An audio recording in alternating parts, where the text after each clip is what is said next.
Well. Back for more, I see. Well, it's good to see all of you, at least through my one good eye. We're going to do another experiment today. This one involving snakes. I hate snakes. Snakes are the worst.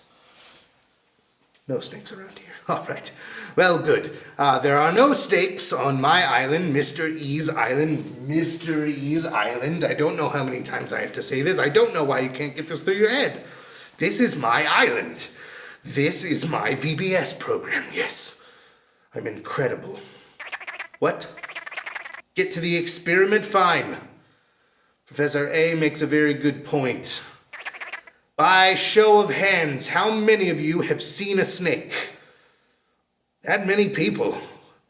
That is a lot of snakes. I don't even believe for a second it's the same snake. All right, well, that's horrifying. Good, put your hands down. Ooh, all right, good. Whenever I think of a snake, I think of a serpent. And when I think of a serpent, I think of the Garden of Eden. The Garden of Eden, where Adam and Eve were tempted by a serpent. Now, we don't know what this serpent looked like, but we can know that they were tempted by it. And that temptation got them thrown out of the Garden of Eden and unfortunately has left the rest of us living in an imperfect world where sin exists. And that is sad. But there is good news. Good news in all of this, Troy. I don't know why you have to be such a downer. The good news is God sent Jesus, and Jesus is our Savior who will take us from this place of sin and live together with Him. And that is good news. Good news. Oh, that wasn't maniacal. That was a happy laugh. I haven't had a happy laugh, well, ever. That was the first one. I'm glad we got it on camera. That's great. All right. God is still with us, and therefore there are good things to talk about. And unfortunately, that is all the time we're going to spend on talking about good things, because now we're going to talk about snakes. Our experiment today is going to deal with a specific type of snake. The sea snake. Oh, the sea snake. They live in the sea? Oh, okay. All right. We're going to make this quick so that I don't feel so anxious about standing in this water. All right. Sea snakes exist only in Japan for the most part. Sea snakes cannot breathe underwater. Mostly like we can't breathe underwater. We don't have gills like a fish or like a shark. But let's test it anyways. Let's see how long each of you can hold your breath. I will have Troy start this timer I have here on the table. Let's all start at the same time. Troy, I'll push the button because your claws do not work with this screen. Are you ready? When I count to 3, we will all hold our breath and see how long we can go. On your mark. Get set. Take one last breath. 1, 2, 3.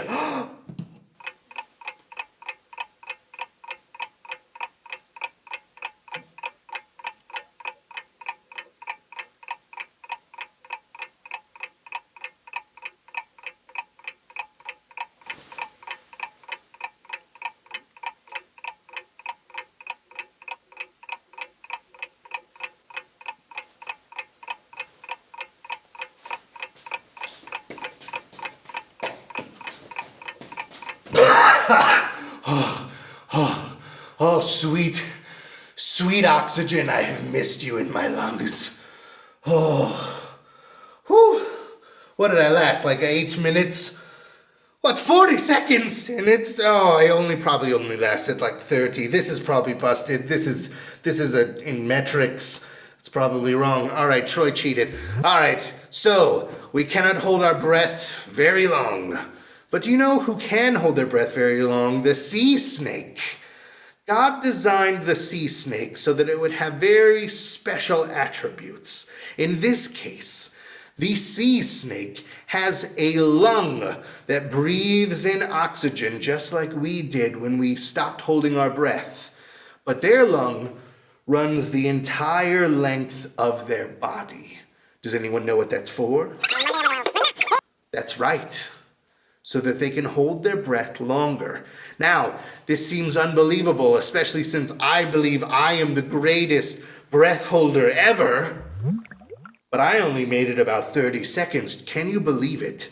The sea snake can hold its breath for 2 whole hours, which is amazing. And we're going to talk more about snakes and talk about what they may look like underwater, which is why I have this right here, this cup full of a liquid. And next to it, I have an actual sea snake. No, sorry, I misunderstood. Professor A, what is gummy worms? I have gummy worms. We couldn't get the snakes. So, we will just have to show you how this works. Now, they have been soaking in a bath, and I will very carefully place the snake into the liquid, and we will see what takes place.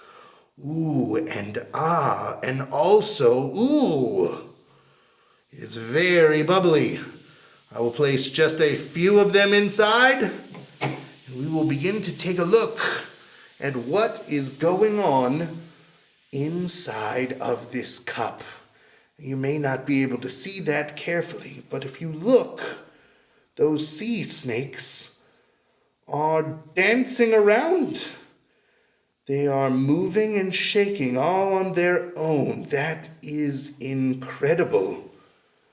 Now they've calmed down a bit, but as you can see, they are very active. They are not staying put, but they are moving around.